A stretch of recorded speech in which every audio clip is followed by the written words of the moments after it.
Hi everybody, we're here today with rosemary. Now, I am growing a beautiful rosemary plant in front. I have a smaller one in back of my house. I love rosemary. And in the winter time, I like to use it on a lot of my beef dishes, and a lot of my chicken dishes. Even in the summertime, I love it. Right now, my house smells so wonderful because I've cut and brought all of this rosemary in. Today, I want to show you a couple tips on how to preserve that rosemary. I know we had a situation, Chrissy had a beautiful rosemary plant and it died.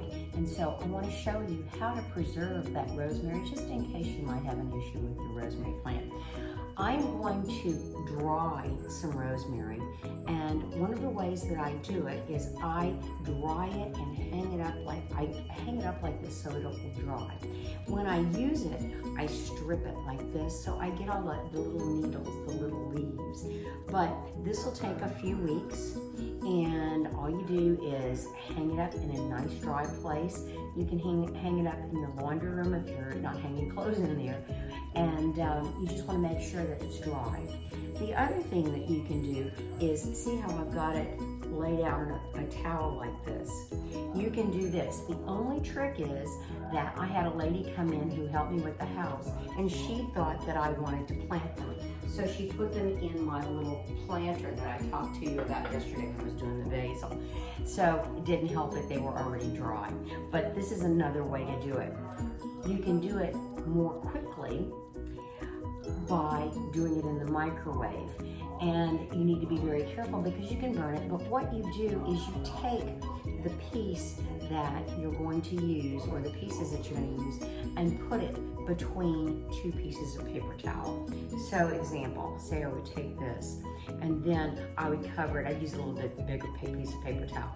I would cover that, and then I would put my microwave on low.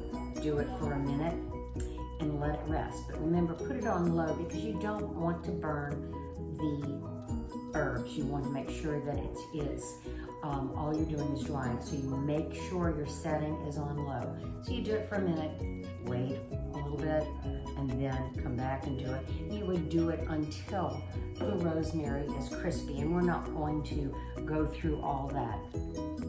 But if you've got all this fresh rosemary, you can also do several other things with it. I use my rosemary, I'll dip it in olive oil, and I'll rub it on my chicken, or rub it on the fish, or basically use it in vegetables. The other thing, if you watched my video yesterday, you can make rosemary olive oil, or rosemary and garlic olive oil, by just bringing your olive oil up to very, very warm, and then allowing it to cool off a little bit, and then putting your ingredients in and muddle them basically. So you muddle them and press them in, and then you let that set for about 35 to 45 minutes. You will have the most wonderful rosemary olive oil. Instead of spending so much money on rosemary olive oil online, you can do it yourself, and it is great. I hope you have a good day and give these a try.